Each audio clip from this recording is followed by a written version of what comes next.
जैसे आपका इस विषय पर क्या कहना है, जो बैगा आदिवासी जो 25 बच्चों की मृत्यु हो गई है, उस पर आपका क्या कहना है?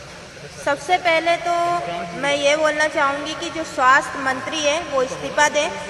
महिला बाल विकास आयोग की जो मंत्री है निर्मला भूरिया जी, वो भी इस्तीफा दे दें, क्योंकि आदिवासी होने के नाते भी आप लोग आदिवासियों पे ध्यान नहीं दे रहे हैं। इतने सारे जनप्रतिनिधि होने के बाद भी इतने सारे आदिवासियों का शोषण हो रहा है, अत्याचार हो रहे हैं। और देखा जाए तो बालाघाट जिले में जो बिरसा ब्लॉक है, वहाँ पर 25 बच्चों की मौत होना क्या आप लोगों के लिए मजाक लग रहा है? कोई शर्म नहीं है आप लोगों को कि आप लोग एक ट्विटर पे ट्वीट कर सके या फिर उनके लिए कोई आवाज़ उठा सके?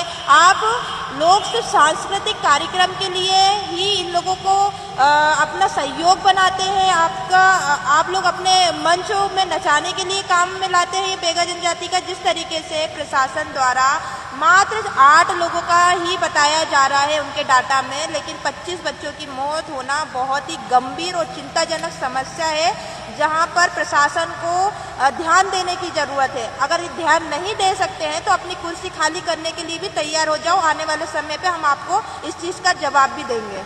जैसा कि आप आदिवासी इन्फ्लुएंसर भी हैं और कई सारे आदिवासी इन्फ्लुएंसर हैं जो कि इस मुद्दे को बात नहीं कर रहे हैं, तो उस पर आपका क्या कहना है?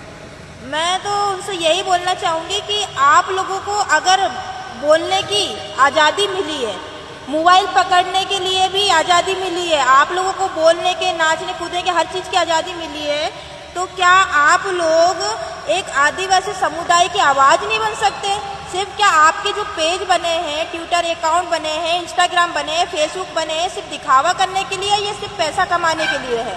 तो मैं उन लोगों से यही कहना चाहूँगी कि अगर आप लोग आदिवासी समाज की आवाज़ नहीं बन सकते, इस देश की आवाज़ नहीं बन सकते, तो आप लोगों का ये इस देश में रहना ही व्यर्थ है। और सबसे बड़ी बात है कि आपका आदिवासी समाज में पैदा होना ही व्यर्थ है, क्योंकि आप लोग आदिवासी समाज की आवाज़ नहीं बन सकते। उनके बेटा बेटी होने के बावजूद भी आप लोग उनकी आवाज़ आज नेशनल तक पहुँचनी चाहिए, क्योंकि ये राष्ट्रीय मुद्दा है, छोटा मोटा मुद्दा नहीं है। क्योंकि बेगा जनजाति को राष्ट्रीय लेवल का दर्जा प्राप्त है, तो हमारे राष्ट्रपति जी को भी ये बात पता नहीं है, तो उनको इन्फ्लुएंसर द्वारा बताना चाहिए, मुझे ऐसा लगता है। तो जितने भी बालाघाट के इन्फ्लुएंसर लोग हैं जो सोशल मीडिया पर एक्टिव है, तो उनसे भी मैं निवेदन करूंगी, कम से कम अपने समाज की आवाज़ बनिए, इस बालाघाट की आवाज़ बनिए, इन बेगा जनजातियों की आवाज़ बनिए।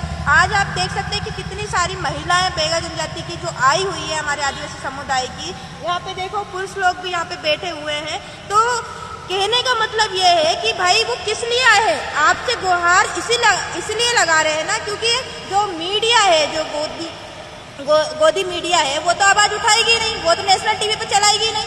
लेकिन कहीं ना कहीं हम लोगों की तो जिम्मेदारी है। आज सबके पास 1-2 लाख के मोबाइल है, तो उस मोबाइल का किस काम का उपयोग कर रहे हैं आप लोग? जैसा कि हमारे साथ और कुछ युवा महिलाएं बैठी हुई हैं, उनसे बात करेंगे। मैम, जैसे कि हमें जानकारी मिली है कि यहाँ के जो डॉक्टर द्वारा कुछ अनसुनी कहानियाँ द्वारा कि बीमारी है, ये बीमारी हो गई, वो बीमारी, एक्चुअल में क्या रिपोर्ट है? आपको इस पर भी जानकारी है? मैं आपको सबसे पहले ये बोलना चाहूँगी कि जो मैं हूँ, मैंने समाजशास्त्र की छात्रा रही हूँ, और जो अमरकंटक विश्वविद्यालय है वहाँ से मेरा जो डिसर्टेशन चल रहा था, जिसपे मैंने जो है रिसर्च एरिया लिया था, जिसमें मैंने अपने ही एरिया के